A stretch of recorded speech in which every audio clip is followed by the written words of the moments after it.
Hi everyone, ನಾನು ನಿಮ್ಮ ಕನ್ನಡ ಕೋರಿ ಪ್ರೇಮ. ನನ್ನ ಯೂಟ್ಯೂಬ್ ಚಾನಲ್ಗೆ ನಿಮ್ಮೆಲ್ಲರಿಗೂ ಸ್ವಾಗತ.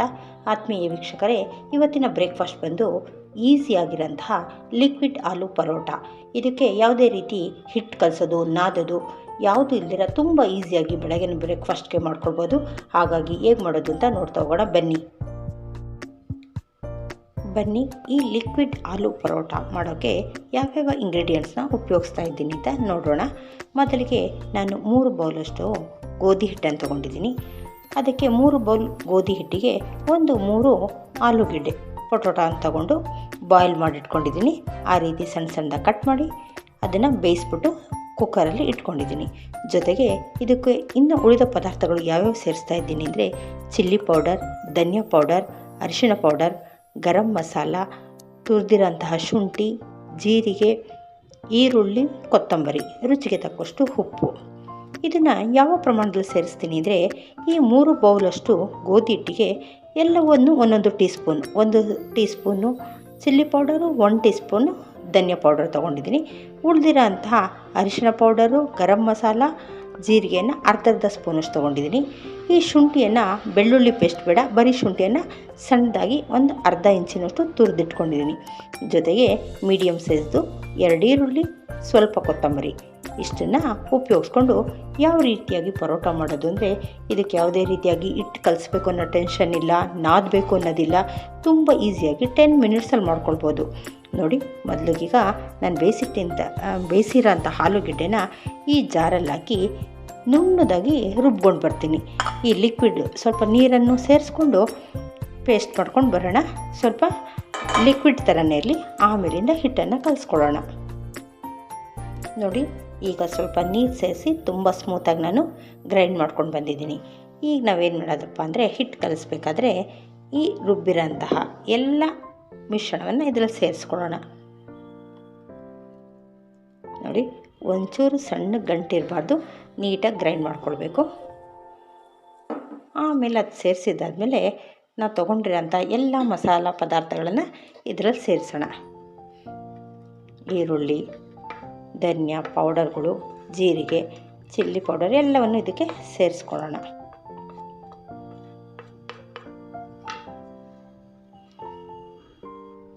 ನೋಡಿ, ಎಲ್ಲವನ್ನು ಸೇರಿಸಿದಾದ್ಮೇಲೆ ಈಗ ರುಚಿಗೆ ತಕ್ಕಷ್ಟು ಉಪ್ಪನ್ನು ಸಹ ಸೇರಿಸ್ತಾ ಇದ್ದೀನಿ.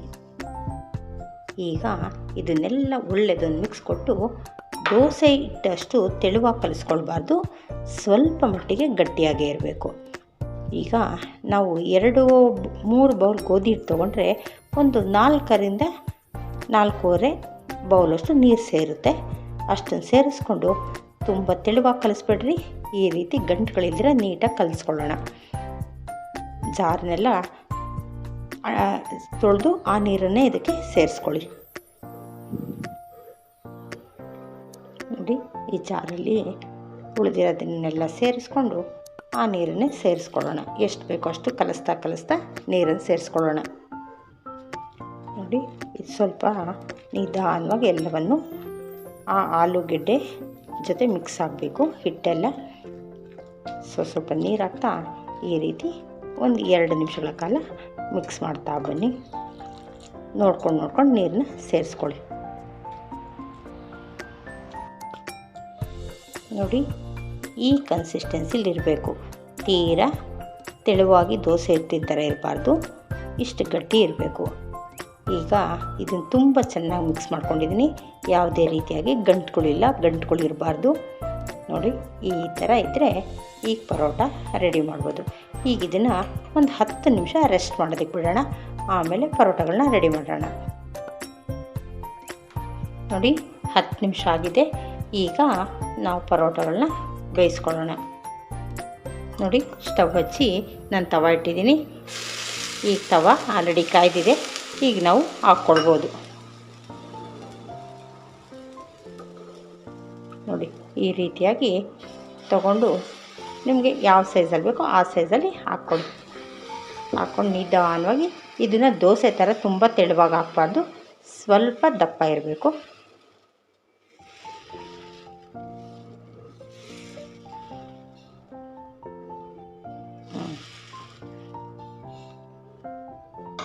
ಇದಕ್ಕೆ ಮೇಲೆ ಎಣ್ಣೆ ತುಪ್ಪ ಆಪ್ಷನಲ್, ನಿಮ್ಗೆ ಯಾವ್ದು ಬೇಕೋ ಅದನ್ನು ಉಪಯೋಗಿಸ್ಕೊಳ್ಳಿ. ಹಾಕಿ 2 ಸೈಡ್ ನೀಟಾಗಿ ಬೇಯಲಿ. ನೋಡಿ, ಮೀಡಿಯಮ್ ಫ್ಲೇಮಲ್ಲಿ ಇಟ್ಕೊಳ್ಳಿ. ಮೀಡಿಯಮ್ ಫ್ಲೇಮಲ್ಲಿ ಇಟ್ಕೊಂಡು ನೀಟಾಗಿ ಬೇಯಬೇಕು. ನೋಡಿ, ಈಗ ಒಂದು ಸೈಡು ಬೆಂದಿದೆ, ಇನ್ನೊಂದು ಸೈಡನ್ನ ನಿಧಾನವಾಗಿ ತಿರುವಾಕ್ಬೇಕಾಗುತ್ತೆ. ನೋಡಿ ಎಷ್ಟು ಕಲರ್ಫುಲ್ಲಾಗಿ, ತುಂಬ ಸಾಫ್ಟ್ ಅಂದರೆ ಎತ್ತೋದಕ್ಕೂ ಸಹ ಕಷ್ಟ ಆಗುತ್ತೆ, ಅಷ್ಟು ಸಾಫ್ಟಾಗಿ ಈ ಪರೋಟ ಬರುತ್ತೆ. ಈ ಕಡೆಯೂ ಅಷ್ಟೇ, ಮತ್ತೊಂದು ಸೈಡಲ್ಲಿ ನಾವು ತುಪ್ಪವನ್ನು ಸವರ್ಕೊಳ್ಳೋಣ, ಆ ಸೈಡಲ್ಲೂ ಬೇಯಿಸ್ಕೊಳ್ಳೋಣ. ಟರ್ನ್ ಮಾಡಿ ನೀಟಾಗಿ ಬೇಯಿಸ್ಕೊಳ್ಳೋಣ.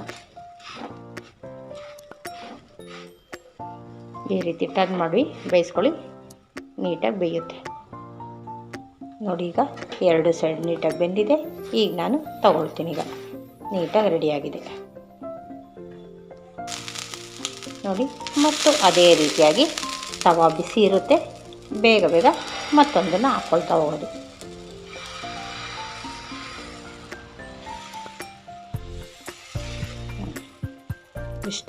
ಇಷ್ಟು ಈಸಿಯಾಗಿ ಹಾಕ್ಕೊಡ್ಬೋದು. ಆದರೆ ಇದು ತುಂಬ ಸಾಫ್ಟಾಗಿರೋದ್ರಿಂದ ತೆಗಿಯೋವಾಗ ಸ್ವಲ್ಪ ನೀವು ಹುಷಾರಾಗಿ ತೆಗಿಬೇಕು, ಹಾಗಾಗಿ ತುಂಬ ಸಾಫ್ಟಾಗಿ ಬರುತ್ತೆ.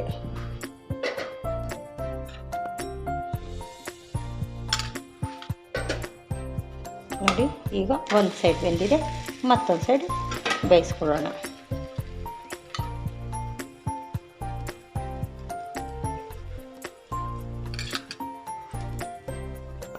ನೋಡಿ, ಈಗ 2 ಕಡೆ ಬೆಂದಿದೆ. ಈಗ ತಗೊಳ್ಳೋಣ. ನೋಡಿ, ರುಚಿಕರವಾದ ಆಲೂ ಪರೋಟ ಸವಿಯಲು ಸಿದ್ಧವಾಗಿದೆ. ಈ ಒಂದು ಪರೋಟವನ್ನು ಚಟ್ನಿ ಪುಡಿ ಜೊತೆ, ಮೊಸರು ಜೊತೆ, ಚಟ್ನಿ ಪಲ್ಯ ಯಾವುದ್ರ ಜೊತೆ ಬೇಕಾದ್ರೂ ನಾವು ಸೇವನೆ ಮಾಡ್ಬೋದು. ನಾನಿವತ್ತು ಈ ಪರೋಟಾಗೆ ಒಂದು ಕರಿಬೇವು ಚಟ್ನಿ ಮಾಡಿದ್ದೀನಿ.